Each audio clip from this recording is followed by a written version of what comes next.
राधे राधे भक्तजनों, आज आप सुनेंगे बुधवार की व्रत कथा। गणेश भगवान और अंधी बुढ़िया माई की कहानी। एक बुढ़िया थी, वो बहुत ही गरीब और दृष्टिहीन थी। उसके एक बेटा और बहू थी। वो बुढ़िया सदाए गणेश जी की पूजा किया करती थी।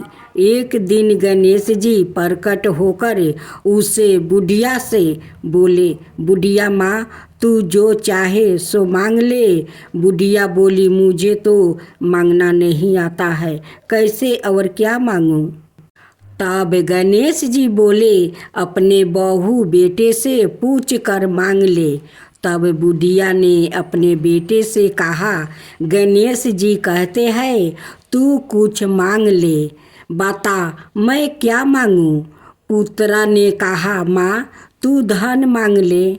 बहू से पूछा तो बहू ने कहा, नाती मांग लो। तब बुढ़िया ने सोचा कि ये तो अपने अपने मतलब की बात कर रहे हैं। अतः उस बुढ़िया ने पड़ोसिन से पूछा तो उसने कहा, बुढ़िया तू तो थोड़ी दिन जिएगी, क्यों तू धन मांगे और क्यों तू नाती मांगे। तू तो अपनी आँखों की रोशनी मांग ले, जिससे तेरी जिंदगी आराम से कट जाएगा। इस पर बुढ़िया बोली, यदि आप प्रसन्न है तो मुझे 9 करोड़ की माया दे, निरोगी का काया दे, अमर सुहाग दे, आँखों की रोशनी दे, नाती दे, पोता दे और सब परिवार को सुख दे और अंत में मोक्ष दे। यह सुनकर तब गणेश जी बोले, बुढ़िया माँ, तूने तो हमें ठगा लिया रे। फिर भी जो तूने मांगा है वचन के अनुसार सब तुझे मिलेगा। और यह कहकर गणेश जी अंतर्ध्यान हो गए। उधर बुढ़िया ने जो कुछ मांगा वो सब कुछ मिल गया। हे गणेश जी महाराज, जैसे तुमने उस बुढ़िया माँ को सब कुछ दिया वैसे ही सबको देना। जो कहानी कहे, जो सुने, जो हुंकार भरे उन सभी को देना। उन पर प्रसन्न वैसे ही होना। अब सुने माँ लक्ष्मी की कहानी। एक गांव में एक साहूकार रहता था। साहूकार के एक बेटी थी। वो हर रोज पीपल सींचने जाती है। पीपल के वृक्ष में से लक्ष्मी जी प्रकट होती है और चली जाती है। एक दिन लक्ष्मी जी ने साहूकार की बेटी से कहा, तू मेरी सहेली बन जा। तब लड़की ने कहा कि मैं अपने माता पिता से पूछ कर आऊंगी। साहूकार की बेटी ने घर जाकर अपने पिता को सारी बातें कह दी। तब उसके पिताजी बोले, वो तो लक्ष्मी जी है, अपने को और क्या चाहिए, तू लक्ष्मी जी की सहेली बन जा। दूसरे दिन वो लड़की फिर गई। तब लक्ष्मी जी पीपल के पेड़ से निकलकर आई और कहा, सहेली बन जा। तो लड़की ने कहा, बन जाऊंगी, और दोनों सहेली बन गई। लक्ष्मी जी ने उसको खाने का न्योता दिया। घर आकर लड़की ने माँ बाप को कहा कि मेरी सहेली ने मुझे खाने का न्योता दिया है। तब बाप ने कहा कि सहेली के जिमाने जाइयो, पर घर को संभाल कर जाना। तब वो लक्ष्मी जी के यहाँ जिमाने गई तो लक्ष्मी जी ने उसे 1-2 साला ओढ़ने के लिए दिया, रुपये दिया, सोने की चांदी, सोने की थाली में 36 प्रकार का भोजन करवा दिया। जिम कर जब वो जाने लगी तो लक्ष्मी जी ने पल्लू पकड़ लिया और कहा कि मैं भी तेरे घर जिमाने जाऊंगी। तो उसने कहा आ जाओ। वो घर जाकर चुपचाप बैठ गई। तब बाप ने पूछा कि बेटी सहेली के यहाँ जिम कर आ गई और तू उदास क्यों बैठी है। तो उसने कहा पिताजी मेरे को लक्ष्मी जी ने इतना दिया, अनेक प्रकार के भोजन करवाया, परंतु मैं कैसे जिमाऊंगी, अपने घर में तो कुछ भी नहीं है। तब उसके पिता ने कहा कि गोबर मिट्टी से चौका लगाकर घर की सफाई कर ले, 4 मुख वाला दिया जलाकर लक्ष्मी जी का नाम लेकर रसोई में बैठ जाना। लड़की सफाई करके लड्डू लेकर बैठ गई। उसी समय एक रानी नहा रही थी। उसका 9 लाखा हार चील उठा कर ले गई और उसके घर वहाँ 9 लाखा हार डाल गई और उसका लड्डू ले गई। बाद में वो हार को तोड़कर बाजार में गई और बेच कर सामान लाने लगी। तो सोनार ने पूछा कि क्या चाहिए। तब उसने कहा कि सोने चांदी की सोने का थाल, साल 2 साला दे दे, मोहर दे और समगरही दे, 36 प्रकार का भोजन हो जाए, इतना सामान दे। सारी चीज़ें लेकर बहुत तैयारी करी और रसोई बनाई। तब गणेश जी से कहा कि लक्ष्मी जी को बुलाओ। आगे आगे गणेश जी और पीछे पीछे लक्ष्मी आई। उसने फिर चौकी डाल दी और कहा सहेली चौकी पर बैठ जा। जब लक्ष्मी जी ने कहा सहेली चौकी पर, तो राजा रानी के भी नहीं बैठी, किसी के भी नहीं बैठी। तो उसने कहा कि मेरे यहाँ तो बैठना पड़ेगा। फिर लक्ष्मी जी चौकी पर बैठ गई। तब उसने बहुत खातिर किया। जैसे लक्ष्मी ने खातिर किया वैसे ही उसने भी खातिर किया। लक्ष्मी जी उस पर खुश हो गई।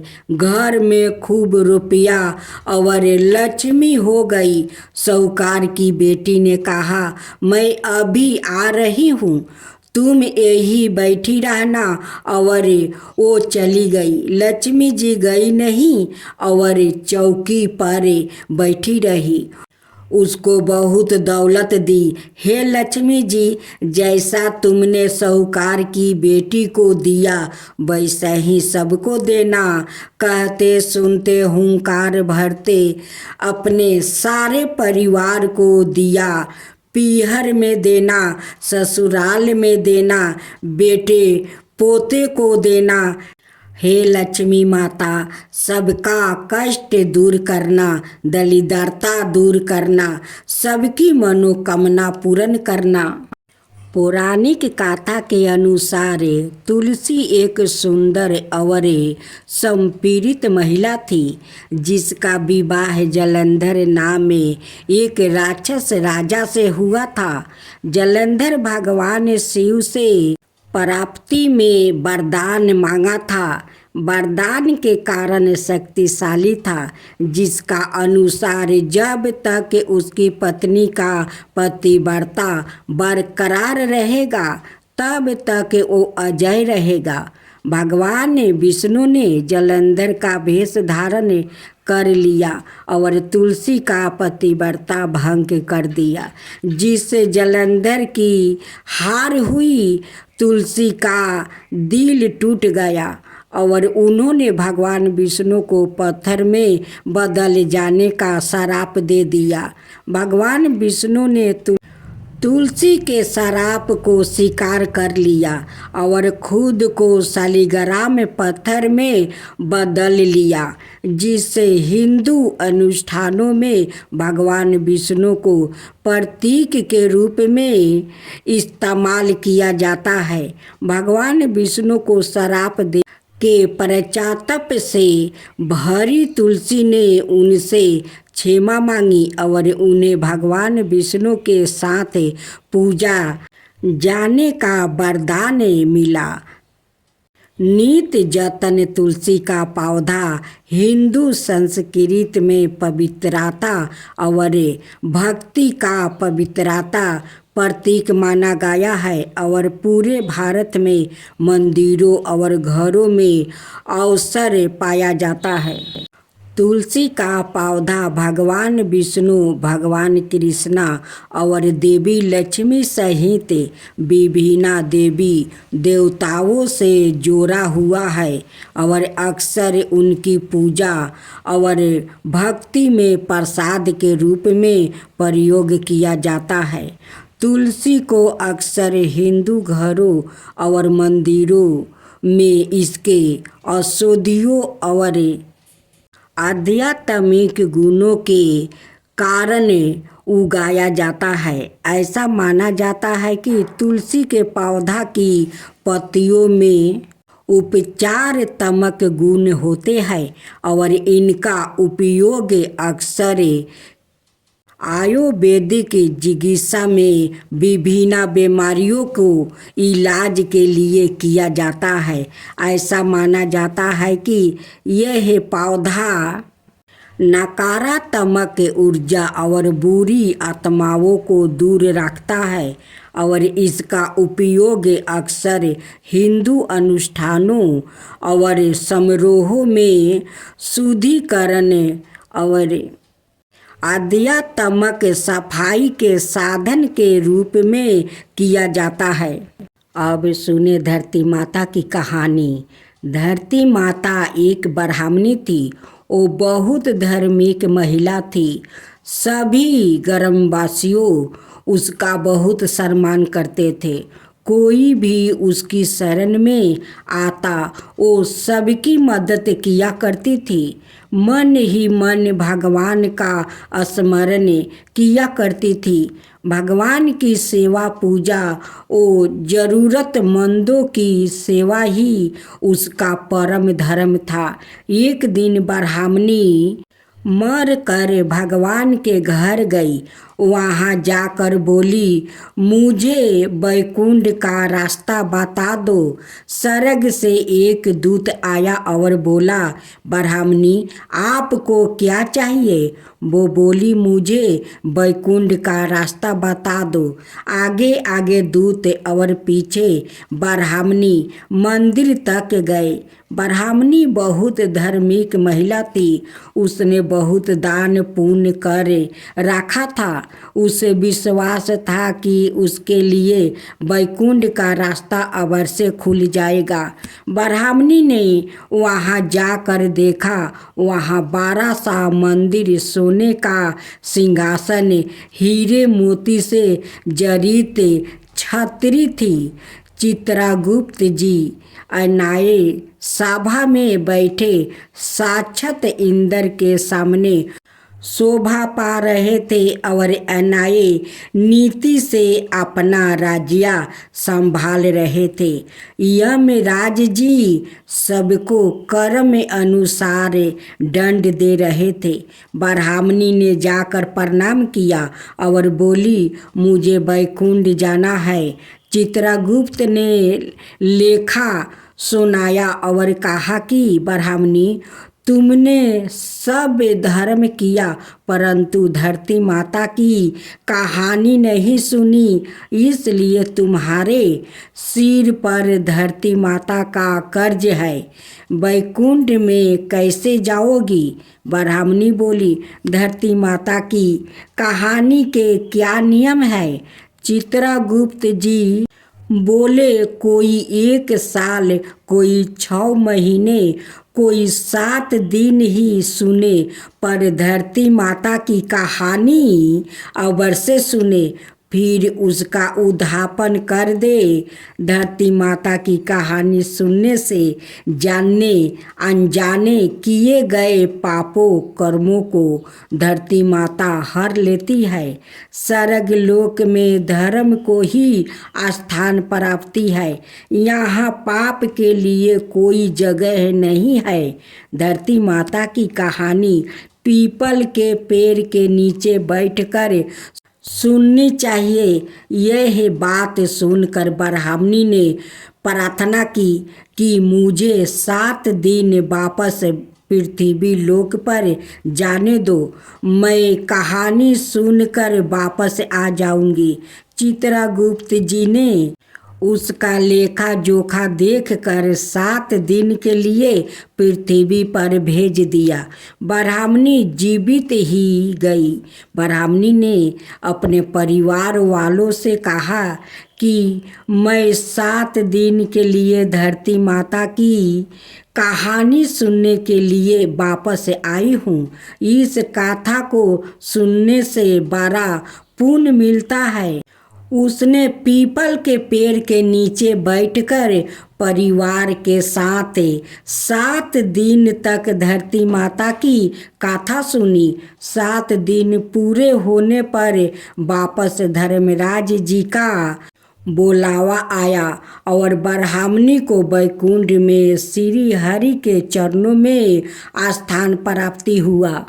जो कोई भी प्राणी धरती माता की कहानी सुनता है, मृत्यु के समय सभी पाप कर्म धरती माता हर लेती है। वो प्राणी को वैकुंठ में स्थान प्राप्ति होता है। धरती माता की जय हो। धरती माता की सदा ही जय हो। जय बोलो धरती माता की जय बोलो। धरती माता की कथा, धरती माता की कहानी। अब सुने अन्नपूर्णा माता की कहानी। जैसे कि हम सभी जानते हैं कि हिंदू पौराणिक कथाओं में भोजन को पवित्र माना जाता है और इसे खाने से पहले पूजा की जाती है। जो व्याकृत भोजन के मूल्यों को पहचानता है वो जीवन में आगे बढ़ता है। भोजन दान, जिसे अन्न दान के रूप में जाना जाता है, हिंदू धर्म में बहुत पूजनीय है। माता अन्नपूर्णा को अन्न की देवी माना जाता है। अन्नपूर्णा शब्द संस्कृत से लिया गया है, जिसका अर्थ है भोजन और पोषण का दाता। अन्न का अर्थ है भोजन और अर्थ है भरा हुआ, यह परिपूर्ण। इसलिए अन्नपूर्णा का अर्थ भोजन से भरा हुआ होता है। हिंदू धर्म में भोजन की पूजा और प्रसाद की बहुत प्रशंसा की जाती है और इसलिए देवी अन्नपूर्णा को एक लोकप्रिय देवी माना जाता है। वो शिव की पत्नी पार्वती का ही अवतार रूप कही जाती है। भारत में वाराणसी के काशी विश्वनाथ मंदिर और अन्नपूर्णा देवी मंदिर देवी को समर्पित है। अक्षय तृतीया का दिन देवी अन्नपूर्णा के जन्म दिवस के रूप में माना जाता है। इसलिए सोने के आभूषण खरीदने के लिए यह दिन बहुत शुभ माना जाता है। ऐसा माना जाता है कि देवी अन्नपूर्णा पहाड़ों के राजा हिमवत की बेटियों में से एक है। इसलिए हिमालय में माउंट अन्नपूर्णा का नाम देवी अन्नपूर्णा के नाम पर रखा गया है। पश्चिमी देशों में खाद्य पदार्थों के साथ उनका नाम जोड़ा होने के कारण उन्हें भोजन के हिंदू ईश्वर के नाम से जाना जाता है। एक कहानी, भगवान शंकर और माँ पार्वती अक्सर कैलाश पर्वत पर पासा खेलते थे। एक दिन भगवान शंकर और माता पार्वती के बीच प्रकृति के महताव और पुरुष की श्रेष्ठता को लेकर बहस हो गई, क्योंकि भगवान शंकर पुरुष की श्रेष्ठता पर जोर दे रहे थे। भगवान शंकर ने माँ पार्वती से कहा कि संसार भ्रम है, प्रकृति एक भ्रम है, सभी कुछ एक मृग तृष्णा है। यहाँ पल आता है और चला भी जाता है, यहाँ तक कि भोजन भी सिर्फ माया है। माँ पार्वती जो भोजन सहित सभी भौतिक चीज़ों की जननी है, उन्होंने यह बात सुनकर अपना आपा खो दिया।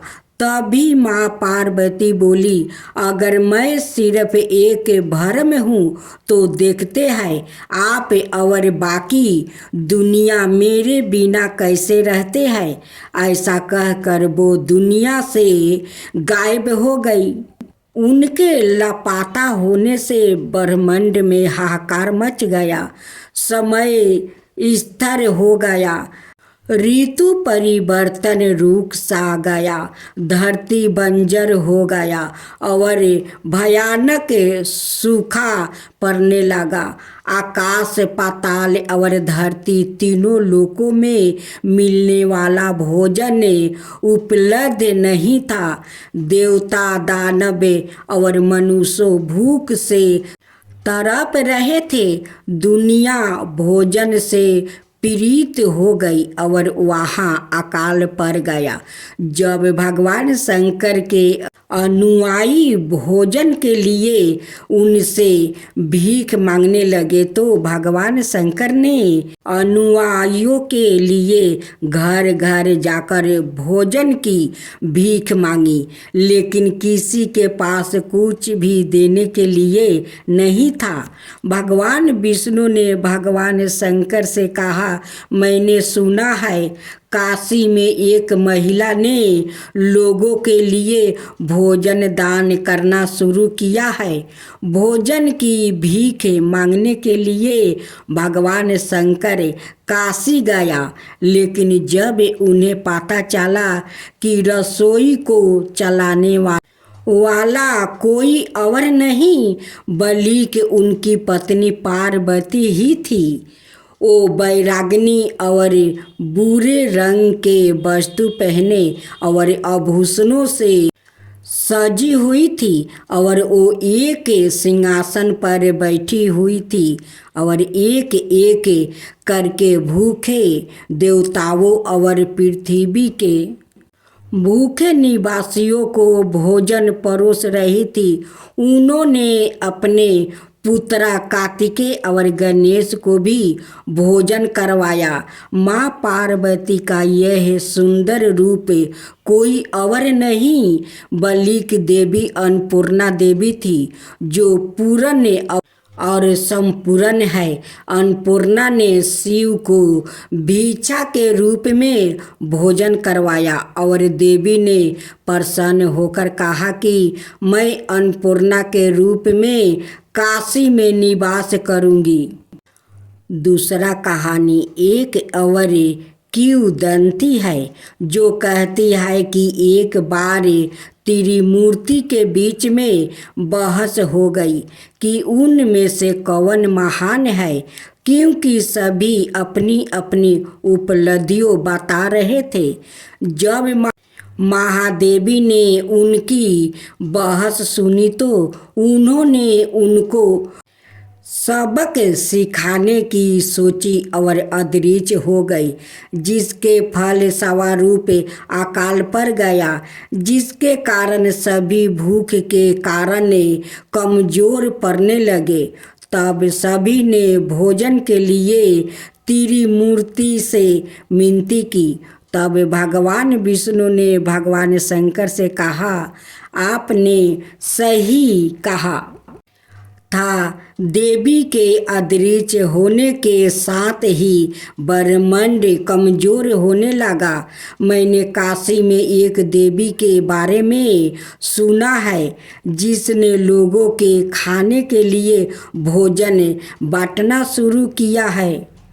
तभी भगवान शंकर समझ गए कि वो देवी कोई और नहीं बल्कि माँ जगदम्बा है। और भगवान शंकर भिक्षुक का भेष धारण कर काशी पहुँचे और देवताओं के लिए भोजन मांगते हुए अपना कटोरा प्रस्तुत किया और कहा, अब मुझे एहसास हुआ है कि वैदिक संसार आत्मा की तरह एक भ्रम के रूप में खारिज नहीं किया जा सकता है। पार्वती मुस्कुराई और भगवान शंकर को अपने हाथों से खिलाया।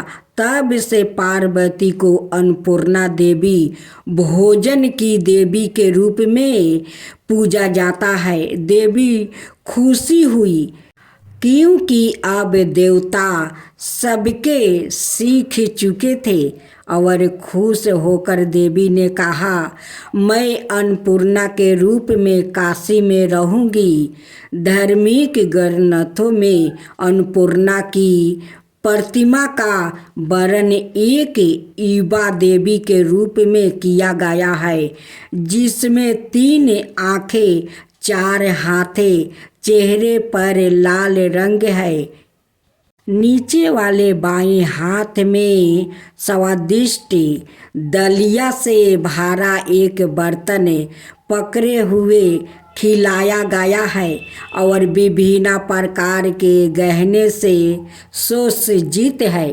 दर्शाया गया है वो एक सिंहासन पर बैठी है जिसके ऊपर चंद्रमा जड़ित है। कुछ चित्र में शिव को एक भिक्षुक के रूप में भीख मांगते हुए दिखाया गया है। अब सुने धरती माता की कहानी। एक माँ थी, उसके एक बेटी एक बेटा। दोनों छोटे छोटे थे। माँ गरीब थी। वो मजदूरी करके अपना गुजारा चलाती थी। धीरे धीरे बच्चे बड़े होने लगे। बेटी शादी के योग्य होने लगी। माँ बूढ़ी हो गई। माँ ने बेटे से कहा, बेटा तेरी बहन बड़ी हो गई है, अतः तुम्हारे जैसा घर बार देख कर उसकी शादी कर देना चाहिए। ऐसा कहकर माँ तो कुछ दिनों में मर गई। भाई गांव गांव घूमा लेकिन बहन के योग्य कोई वर नहीं मिला। वहाँ घूम घूम कर थक गया।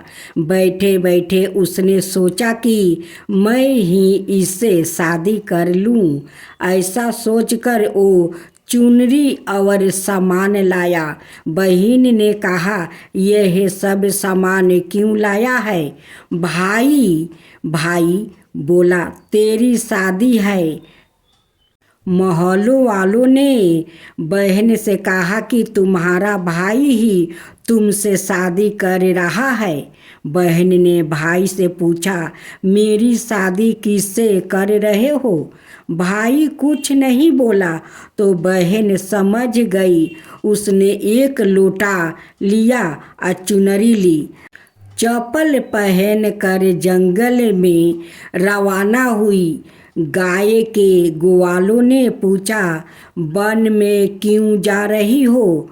वो कुछ नहीं बोली। वन में जाकर धरती माँ को पुकारने लगी। बोली, हे माँ, तू ही मेरी लाज रखना, नहीं तो अन्याय हो जाएगा। मैं क्या करूं?